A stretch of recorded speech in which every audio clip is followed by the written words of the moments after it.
शाम हो चुकी थी। ईसा गार्डन में पौधों को पानी दे रही थी। तभी वहां गाड़ी आकर रुकी। अहमद को बाहर निकलते देख वो झट से उसके पास पहुंची। मुझे तुमसे बात करनी है। जी बोले।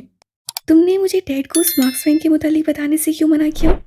क्योंकि वो कोई इतना सीरियस मैटर नहीं है। इज़ा मैडम, ऐसे सड़क छाप गुंडे ऐसी हरकतें करते रहते हैं। जवाबन वो अदब से बोला। और आपको ऐसे लोगों से घबराने की ज़रूरत नहीं है। मैं हमेशा आपके साथ रहूँगा। बॉडीगार्ड हो, बॉडीगार्ड बन के रहो। मेरा साया बनने की जरूरत नहीं है। ईसा तू बोली। अहमद ने उस जवाब पर उसके रूबरू होते नसें उठाने की जरूरत की और घूर कर उसे देखा।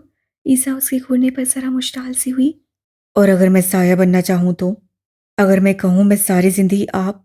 इसके आगे कुछ नहीं बोलना।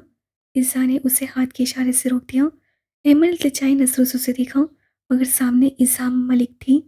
मेरे पास ऑलरेडी एक साया मौजूद है मिस्टर अहमद, जो मेरी हिफाजत करने को हर वक्त तैयार रहता है। वही जिसके मुतल्लिक आप एक लफ्ज़ भी नहीं जानती। उसका लहजा ईसा को चुभता महसूस हुआ। हाँ, मैं नहीं जानती, मगर मैं अभी भी खुद को उसकी इमानत समझती हूँ। तो तुम से बस इतनी गुजारिश है, मेरे मुतल्लिक ऐसा कुछ भी सोचने से गुरेज करो। वो कटीले लहजे में उसके दिल को तार तार कर गई। ईसा ने उसके इल्तिजाई नसों का ईमान नहीं रखा था, और रखती भी क्यों? वो कोई वक्त गुजारने की शय नहीं थी। जब कोई पसंद ना हो तो उसके मुंह पर ही साफ इनकार कर देना चाहिए, ना कि बातें बनाकर उसकी और अपनी जिंदगी तबाह करनी चाहिए। अहमद ने नसें दोबारा झुका लीं, क्योंकि जिन हकूक के हसूल की से नसें उठाईं, जब वही नहीं मिले थे तो सड़की को आंख भर के देखना भी वो गलत समझता था। याया मलिक विलास से बाहर निकला और उनकी तरफ आया। तुम यहाँ क्या कर रही हो? और स्नो कहाँ है? सो कहीं बाहर गई है। वो हर रोज़ शाम में ही क्यों बाहर जाती है? याया ने सवाल किया। खुद पूछ लेना।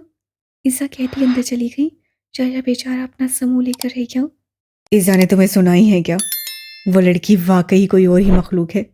वो पहली लड़की है जिसने मुझे रिजेक्ट किया है, और वो भी इतने काम तरीके से।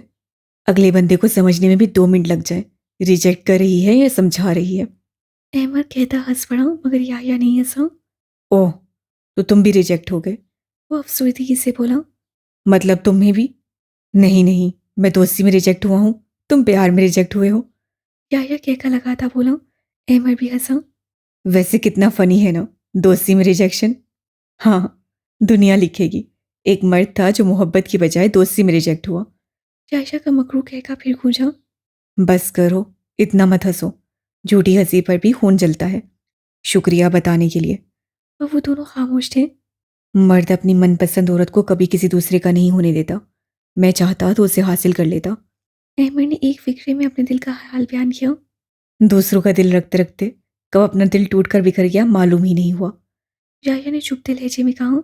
वो दोनों ही डूबते सूरज को देखते गहरी आह भर कर रह गए। वो थकी सी वापस आई और शावर लेने चली गई। वापस आई तो उसने देखा मोबाइल ब्लिंक कर रहा है। उमायमा ने मोबाइल उठाया। याशा की कॉल देखकर उसके माथे पर तेवरी चढ़ी। वो कॉल नहीं उठाना चाहती थी, मगर मैसेज पढ़ते ही उसका दिमाग घूम गया और कॉल उठा ली। मुझे कॉल्स करना बंद कर दो याया, प्लीज़। वो गुस्से से बोली। मेरी बात सुनो स्नो, प्लीज एक बार बात सुन लो मेरी। ये सब मत करो प्लीज। मैं जानता हूं तुम खुश नहीं हो। प्लीज स्नो, ये जुल्म मत करो। याया मीर, ये मेरी ज़िंदगी है और मेरी मर्जी। मैं जिसके साथ भी गुजारूं, तुम अपने मशवरे लेकर यहाँ से चले जाओ। मगर वो शख्स तुम्हारे लिए ठीक नहीं है। मैंने पता करवाया है। पॉप्स गलत कर रहे हैं, वो लड़का। बस बहुत हुआ, मजीद एक लफ्ज़ मत कहना। वो इतनी जोर से चीखी पल को याया साकिन हो गया। क्या इतनी बेजार हो गई हो मुझसे कि अब तुम मुझे सुन भी नहीं सकती? उसके लहजे में जो तकलीफ थी वो मायमा के दिल के आर पार हुई थी। तुम वही लड़की हो स्नो, जिसने कभी मुझसे ऊंची आवाज में बात तक नहीं की थी। और अभी तुम मुझे 4 बार बेइज्जत कर चुकी हो। क्यों कर रही हो ऐसा? हाँ, क्या गलती है मेरी? सिर्फ इतनी कि तुमसे मोहब्बत नहीं हुई मुझे? इस बात की सजा दे रही हो मुझे? उसके अल्फाज उमायमा का दिल चीर रहे थे। इतना कैसे बदल गई तुम? जब सर्फ दिल पर लगती है तो इंसान पल में बदल जाता है। मैं तो अभी सिर्फ बदली हूँ। बदले तो भी बाकी हैं, वो बदले जिनके लिए मैं खुद को कुर्बान कर रही हूँ। और तुमने सही कहा, मुझे मोहब्बत थी, मगर ये मोहब्बत आपको सवाए खुद को बेमोल करने की और कुछ नहीं देती। आज मैं भी खाली हाथ रह गई हूँ। देखो, मेरी इतनी कोशिशों के बाद भी तुम्हें मुझसे मोहब्बत नहीं हुई। क्या इतनी बेमोल थी मैं? नहीं, मैं इतनी बेमोल नहीं थी। तुम्हारी ख्वाहिश ने मुझे कहीं का नहीं छोड़ा याया। तुम्हारे असूल ने मुझे तो तकलीफ दी, मेरे डैड को भी तोड़ के रख दिया। और अब मेरी तुमसे गुजारिश है, जो हो रहा है उसे होने दो। मेरी ज़िंदगी से दूर चले जाओ, इतने दूर कि कभी तुम्हारा और मेरा आमना सामना ना हो। उमाइमा ने कॉल कट कर दी और फूट फूट कर रो दी। आज तारा बेगम की इस्लामाबाद जेल में रुखसती है। तुम कब पहुंच रही हो यहाँ? उन्हें रुखसत करने में तुम्हारी मदद चाहिए। मैं आधे घंटे तक पहुंच जाऊंगी, लोकेशन सेंड करो मुझे। ओके। ताहा ने कॉल कट कर दे मोबाइल पॉकेट में रखा। आ रही है वो? हाँ भाई, आ रही है। आजकल कुछ ज़्यादा ही बिजी हो गई है। हफ्ता गुजर गया, विला नहीं आई वो। उर्सलीन ने अंदाज से लापरवाही में कहा। जी, क्योंकि उसने अपने लिए अपार्टमेंट लिया है, अब वो वहीं रहती है। वॉट? अपार्टमेंट? उर्सलीन को शौक लगा। हाँ, आपको नहीं मालूम था? विला में तो सबको मालूम है। मुझे कोई कुछ बताएगा तो मालूम होगा ना। उर्सलीन को ना जाने की गुस्सा आने लगा। वो वहाँ क्यों शिफ्ट हुई है? नहीं मालूम भाई, बड़े पापा ने भी कुछ नहीं बताया इस बारे में। ताहा ने जवाब देते मुर्सलीन के बिगड़े तासुरात देखे जो उसे गलत अंदेशा दे रहे थे। आप उसे गलत मत समझिएगा भाई। मुर्सलीन ने बेबसी से उसकी तरफ निगाह उठाई, जैसे कहना चाहता हूँ मैं कुछ नहीं समझ रहा हूँ, मगर दिल और दिमाग समझाने पे मजबूर कर रहा है। मुझे लगता है आपको उसे बता देना चाहिए भाई। किस बारे में? मुर्सलीन ने नासमझी से पूछा। वही, उस दिन जो कॉलेज में। Shut up, just shut up. ताहा मजीद कुछ कहता मुर्सलीन उसके गर्दन दबोचे धाड़ा। आज इसका जिक्र किया है, आइंदा मेरे सामने या किसी के सामने मुंह खोलने की कोशिश की तो मैं तुम्हारी जान ले लूंगा। माफ कर दें भाई, नहीं करूंगा ऐसा। मुर्सलीन उसका गिरबान छोड़ी गाड़ी सन से भगा ली गया। वो सब इस वक्त लोकेशन पर मौजूद थे। फैसल हमजा वकास के साथ पुलिस वैन से अगली कार में थे।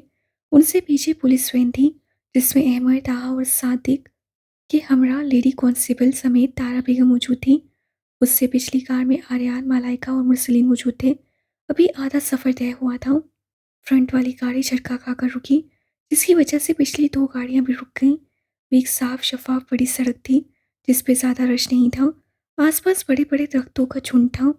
आर्यन चौकन्ना होता गाड़ी से बाहर निकला। क्या हुआ?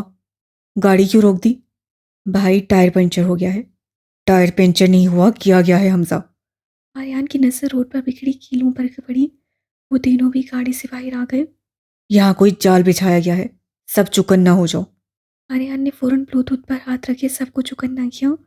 अभी वो कदम उठाते दरख्तों की ओर से बेहिसाब तादाद में काले रंग के मास्क लगाए हाथों में गन्स पकड़े आदमियों ने उनकी गाड़ियां समेत उन्हें घेर लिया। वो कोई पेशकदमी दिखाते आर्यन उनके सामने आ गया।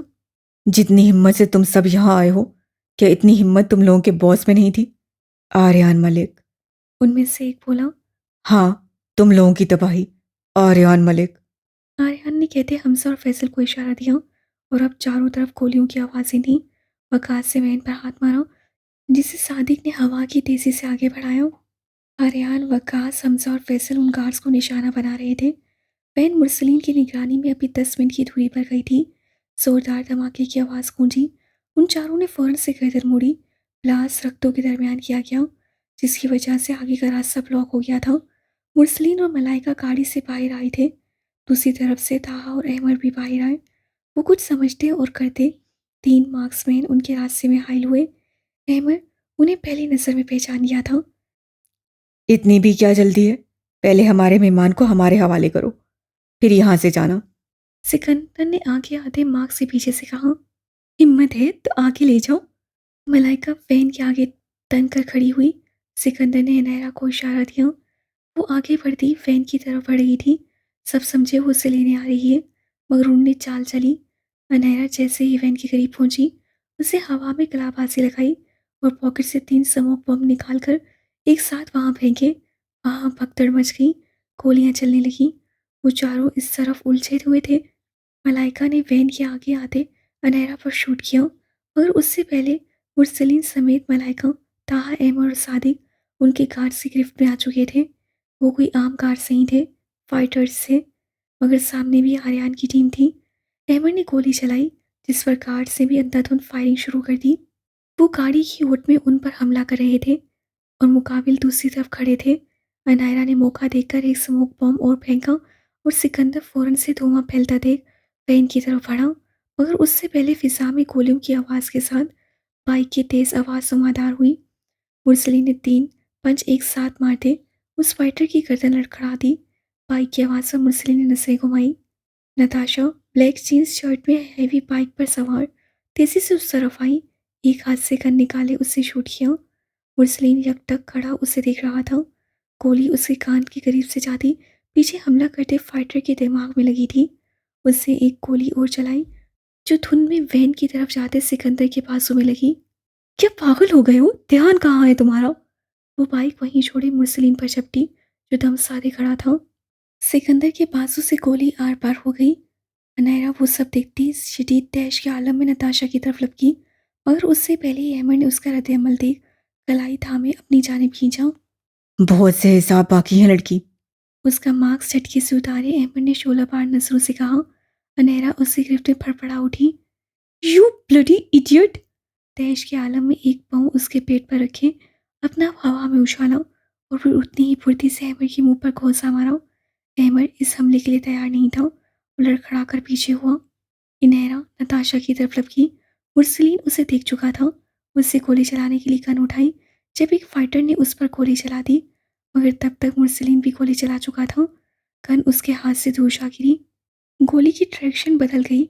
जो गोली अनहरा को लगनी थी वो अहमद का रुख कर गई, मगर उससे गोली लगती उससे पहले अनहरा तीर की तेजी से हवा में जंप लगाते उसके सामने आई, उसको कवर दिया था। दुश्मन को बचाने तो आ गई, मगर अब खुद को कैसे बचाओगी? अहमद ने उसकी गर्दन दबोचे हाथ बांधे ही थे। अनहरा तंजिया हंसी उसके पेट में लात मारते खुद को छुड़वा गई। नताशा और मुरसलीन दूसरी तरफ लड़ रहे थे। ताहा जैसे तैसे सिकंदर तक पहुंचा। शहान ने उसकी बाजू देखा जिससे खून पानी की तरह बह जा रहा था। ताहा ने यहान पर गन तानी।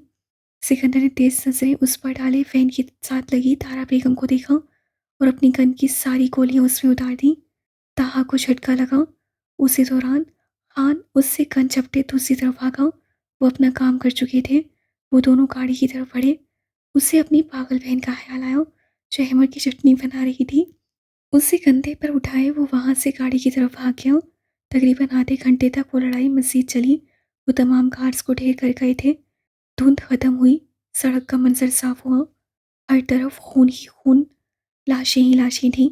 वो चारों उनकी तरफ आए। सब ने एक दूसरे की तरफ देखा। अहमद और मुरसलीन को चोट लगी थी। नताशा के बाजू पर कट लगा था। बाकी सब ठीक थे। वो औरत कहाँ है? आर्यन ताहा पर धाड़ा। बड़े पापा, उन्होंने उसे मार दिया। वॉट? आर्यन समेत सबको झटका लगा। शाम के साए गहरे हो रहे थे और सब आर्यन के ऑफिस से मुंह जमा थे। डॉक्टर उनकी भरम पट्टी कर जा चुका था। नताशा वहीं से वापस चली गई थी। मुरसलीन पीछ और ताप खाते वहीं बैठा था। उसे बस वहां से निकलने की जल्दी थी, जबकि बाकी सब परेशान बैठे थे।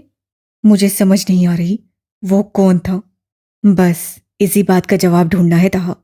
फैसल माथे पर हाथ टिकाए बोला।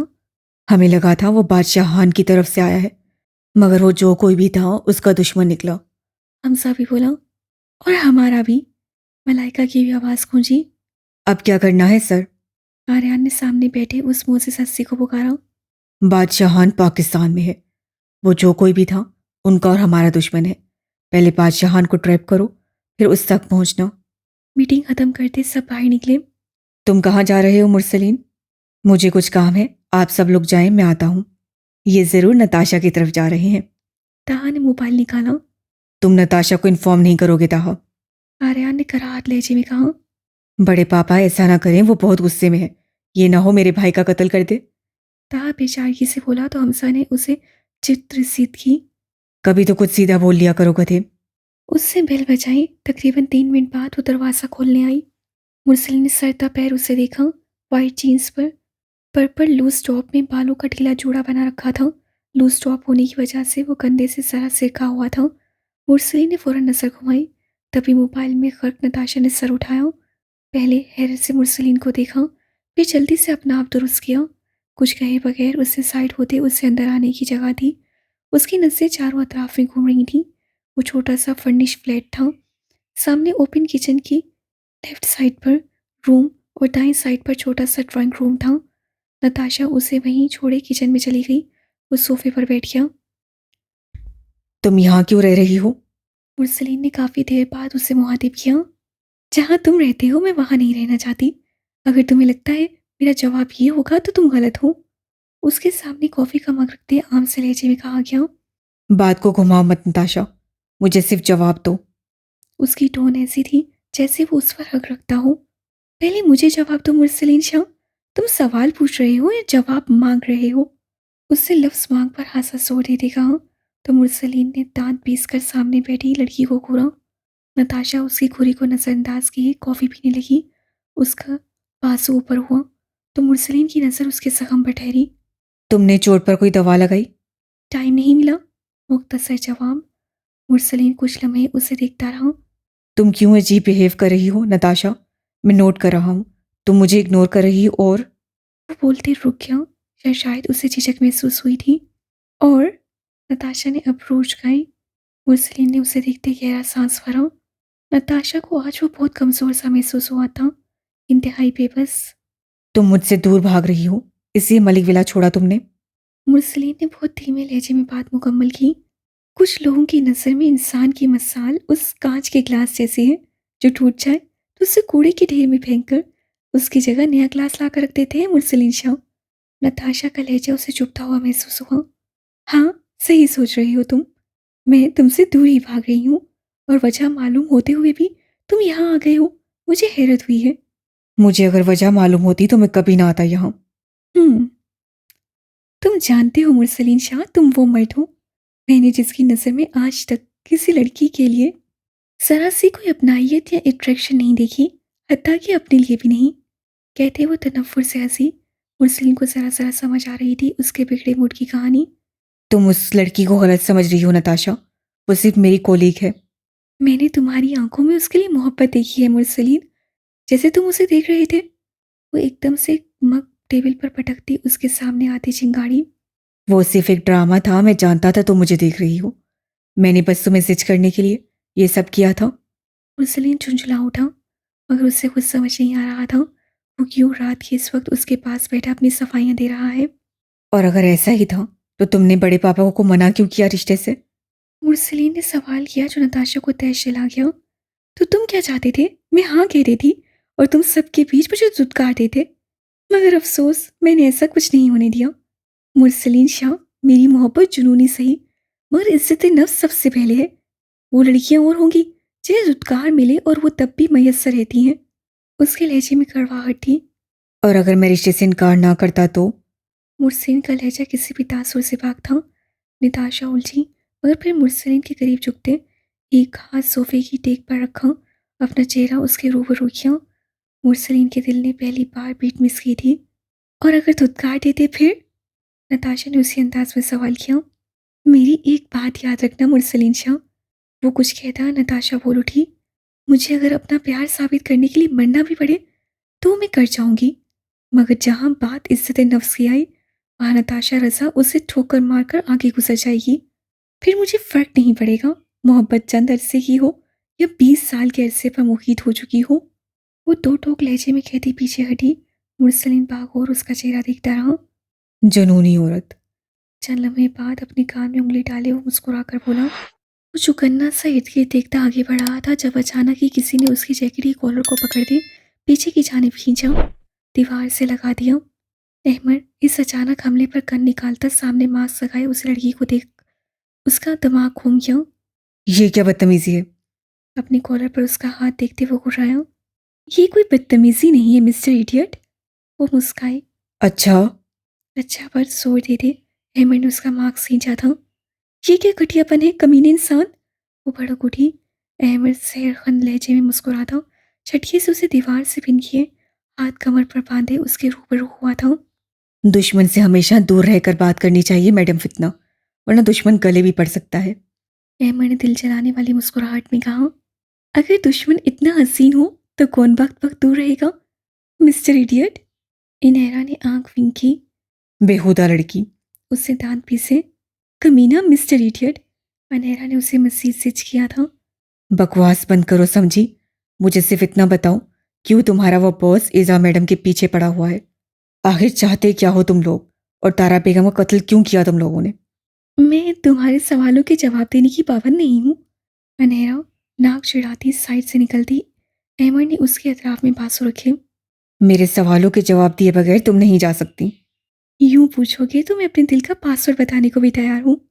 अनहरा उसके सीने पर हाथ रखे एक अदा से बोली। उसके हाथ पकड़ते अहमद ने पीछे झटके। मुझे हाथ लगाने की अब गलती की तो बहुत बुरा होगा तुम्हारे साथ, लड़की। बुरा? अनहरा उसकी आंखों में देख के हंसी। मैं तो हर सजा झेलने को तैयार हूँ मिस्टर इडियट। तुम बताओ, मौका दोगे मुझे? अनहरा दिलरुबाई से कहती मुस्कुराई। अहमद ने जोर से हाथ की मुट्ठी भींची। बकवास बंद करो अपनी, समझी? वो इतनी तेज आवाज में घुराया, आसपास के लोगों ने मुड़कर उन्हें देखा था। तुम जैसी लूज करेक्टर लड़कियां आजकल। वो आगे कुछ कहता, अनहरा के हाथ का पंच उसके होंठों पर लगा था। चीप इडियट कमीने इंसान, क्या कहा तुमने? उसका कॉलर पकड़े वो घुर्राई। अहमद ने शोला बार नजर से उसे देखते अपना अंगूठा होंठ के किनारे पर फेरा। जो तुम हो वही कहा। क्यों, हकीकत इतनी बुरी लगी है क्या? अहमद उसके पहनावे और लफ्जों को याद दिलाता हल्की आवाज में घुराया। तो शुक्र पढ़ कमीने इंसान, मेरा ये दिल मुझसे बगावत कर गया है। अगर तू इसकी चाह ना होता तो आज मैं तुझे बताती हकीकत कैसे याद दिलाते हैं। दोनों हाथों से उसका कॉलर जकड़े वो उसके मुंह पर शिंगाड़ी। अब तू देख मैं क्या करती हूँ तेरे साथ। तेरी ये एक गलती तुझ पे सारी जिंदगी के लिए भारी पड़ने वाली है। अनेरा का गुस्सा किसी तौर कम नहीं हो रहा था। अच्छा, बताती तो जाओ, क्या करोगी? अहमद ने जाती फितना को पुकारा। निकाह करूंगी तुझसे कमीने इंसान। वहीं से हाँक लगाए वो बाइक पर सवार होती ये जा वो जा हुई। पीछे अहमद खड़ा उड़ती धूल को देख रहा था। लड़की मेरी सोच से ज्यादा चालाक है। वो सोच कर बाहर निकला। उस कमरे में 4 कुर्सियां रखी थीं। एक पर सिकंदर बैठा था, साथ यहान, जबकि सामने बादशाह और उसका शहंशाह बैठे थे। बादशाह की आंखें अपनी बहन की मौत पर नम थीं। वो इंसान जो लोगों को कीड़े मकोड़ों की तरह कुचलता फिरता था, आज जब खुद पर आई थी तो उसकी आंखों से आंसू रुकने का नाम नहीं ले रहे थे। सिकंदर ने उठते टिश्यू बॉक्स का टिश्यू निकाला और बादशाह को दिया था। उसकी मौत ऐसे ही लिखी थी, हम कुछ नहीं कर सकते, इससे संभालो खुद को। सिकंदर ने बादशाह का कंधा थपथपाते मसनूई अफसोस से कहा। तो यहाँ के सामने वो मंजर आया जब एचएम ने इंतहाई बेदर्दी से अपनी गन की सारी गोलियां तारा बेगम के वजूद में उतार दी। बेस्ट एक्टिंग अवार्ड मिलना चाहिए इनको तो। यहाँ ने हंसी दबाई। मैं खुद को संभाल लूंगा सिकंदर, मगर अब आर्यन मलिक के लिए संभलना मुश्किल हो जाएगा। बदला तो उसे चुकाना पड़ेगा। मैं अपनी बहन की मौत को जाया नहीं जाने दूंगा। बादशाह की आंखों से शरारे फूट रहे थे। उसकी बात सुनकर सिकंदर के सीन पर पहला साया जो लहराया था वो ईसा मलिक का था। ये क्या हो रहा है मुझे? कनपटी से हिलाते सिकंदर ने खुद को मुखातिब किया। मुझे उसकी बेटी चाहिए, हर हाल में। अब वो बदला चुकाएगी मेरी बहन की मौत का। बादशाह ने शहनशाह को देखते हुक्म देने वाले अंदाज में कहा। मुझे सिर्फ एक दिन का वक्त दीजिए डैड, वो लड़की आपके कदमों में होगी। शहनशाह ने तिरछी नजर सिकंदर पर डालते कहा। वो भाई की जानी बढ़ता। हंसी की तेज आवाज उसके कानों में गूंजी थी। अगर तुम अपनी बहन के बाद बेटे की मौत पर नहीं रोना चाहते तो इस लड़की से कोसों दूर रहना बादशाह, वरना सिकंदर हाजिक मुगल अपने काम में आए रुकावटों को कैसे दूर करता है ये तुम बेहतर तरीके से जानते हो। वो सर्द बर्फीले लहजे में कहता कोट बाजू पर रख चुका था। उस लड़की के लिए मैं आया हूं पाकिस्तान, तो उस लड़की को हासिल भी सिर्फ सिकंदर हाजिर मुगल करेगा। उसके अलावा कोई उसकी तरफ देखेगा भी नहीं, वरना। उससे उंगली उठाए उन सबको वार्न किया। तुम उसके लिए पाकिस्तान जरूर आए हो सिकंदर, मगर वो लड़की तुम्हारी प्रॉपर्टी नहीं है, समझे? तुम हमें यूं हुक्म नहीं दे सकते। बादशाह की आवाज सड़खड़ाई थी। वो सिकंदर हासिल मुगल के गुस्से की शिद्दत से बाखूबी वाकिफ था। वो आग था, वो भस्म कर डालता था। वो जानता था। तो फिर अपना कफन तैयार करवा लो, क्योंकि मैं अपनी बात पर कायम रहने वालों में से हूं। आन को इशारा करते वो बाहर निकल गया। अहमद विला वापस आया। फंक्शन में 8 दिन रहते थे। विला में हर तरफ तैयारियां चल रही थी। अहमद ने आधे विला का जायजा लिया। जाने की उससे गड़बड़ सी महसूस हुई। उससे याहिया को कॉल की और बाहर बुलाया। सुबह के तकरीबन 10 बज रहे थे। याहिया बाहर आया तो अहमद सामने इस शराबी कैफियत में चक्कर काट रहा था। इज़ा मैडम विला में है? क्यों, सुबह सुबह फिर से खरी खोटी सुनने का दिल कर रहा है क्या? याहिया उसकी उतरी शक्ल देखकर हंसकर बोला। मेरा दिमाग पहले ही बहुत खराब हुआ पड़ा है याया। इससे बताओ कि इज़ा मैडम अंदर मौजूद है या नहीं, क्योंकि यहाँ एक गाड़ी कम है, ड्राइवर यहीं मौजूद है, जबकि आर्यन अंकल और बाकी सब भी विला में मौजूद हैं। उसकी बात सुनकर याया की नज़र पहले गैराज की तरफ उठी। वो ठीक कह रहा था, वहाँ एक गाड़ी कम थी। अंदर जाओ, चेक करके आओ याया, तुम भी साथ चल सकते हो। याया ने उसे अंदर आने की दावत दी थी। कवलस, जिसे वो एक नज़र देख नहीं सकता था, वो दोनों अंदर आए। तुम यहीं रुको, मैं ईज़ा को बुला के लाता हूँ। याया सीने पर लांघता ऊपर की जानिब गया था। वहीं दूसरी तरफ आर्यन अपने कमरे से बाहर आया। अरे अहमद, तुम यहाँ क्या कर रहे हो? उससे उलझे खड़े अहमद को वहाँ देख किया तो अहमद ने उसे सारी सूरत हाल से कहा किया। आर्यन ने वहीं से हयाम को आवाज़ दी। जी, आपने बुलाया? वो किचन की साइड से उस तरफ आई। हयाम, ईज़ा कहाँ है? आर्यन ने संजीदा लहजे में पूछा। ईसा अपने कमरे में होगी ना? हयाम उलझी थी। नहीं, वो अपने कमरे में नहीं है बड़ी मामा। याया नीचे आधा परेशानी से बताया। आर्यन की आवाज़ पर वकास, फैसल और हमसा भी बाहर आए थे। अगर कमरे में नहीं है तो कहाँ गई फिर वो? हयाम परेशानी से दूसरे कमरों की तरफ गई थी। सारा और दूहा भी उसके साथ हुई। मलाइका ने फौरन मोबाइल निकाला। अफ़ाफ और उमाइमा भी विला में नहीं है बड़े पापा। मुरसलीन सीढ़ियों से भागता नीचे आया था।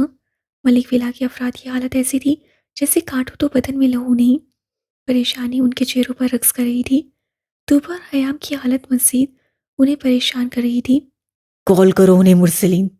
आर्यन ने हयाम को संभालते कहा। तीनों के नंबर बंद हैं आर्यन। मलाइका मोबाइल वापस रखती गैर होती हालत में बोली थी। आर्यन, मेरी बेटी। मलाइका की बात सुनते उसके रोने में रवानी आई थी। हयाम का भीगा चेहरा देखते आर्यन ने सबसे मुठ्ठियां भींच ली। वो ठीक होगी हयाम। आप कैसे कह सकते हैं वो ठीक होगी, जबकि आप जानते भी नहीं है कि वो कहाँ है? मुझे मेरी बेटी सही सलामत ला कर दे आर्यन, वरना। वो आगे कुछ गलत कहती और आर्यन की बर्दाश्त जवाब दी थी। आर्यन ने उसे अपने हज़ार में मजबूती से जकड़ा था। मुझे कमज़ोर मत करो हयाम, मैं ले आऊँगा उसे। प्लीज़ संभालो खुद को। वो बेबसी से बोला था। हयाम नफ़ी में सहलाती मजीद रोई थी। वकास, हमजा, फैसल, बादशाह के अड्डे पर रेड मारने की तैयारी करो। आर्यन उसे सारा के हवाले करते शिद्दत से कहता बाहर निकला। फैसल बाहर निकलता उससे मुड़ते सोफे पर बैठी तूबा को देखा, जो ट्रांस की कैफियत में एक ही रूप में देख रही थी। शायद वो सदमे में थी। फैसल जबड़े पीछे उसकी तरफ आया। वो घुटनों के बल करीब बैठा था। तुम्हें कुछ हुआ तो फैसल शाह भी बिखर जाएगा। तुम हो तो मैं हूँ, मेरी हिम्मत तुम हो, बस इतना याद रखना। उसका गाल थपथपाते उसे वहीं साकित छोड़े वो जा चुका था। विला में अब वो तीनों ही थी।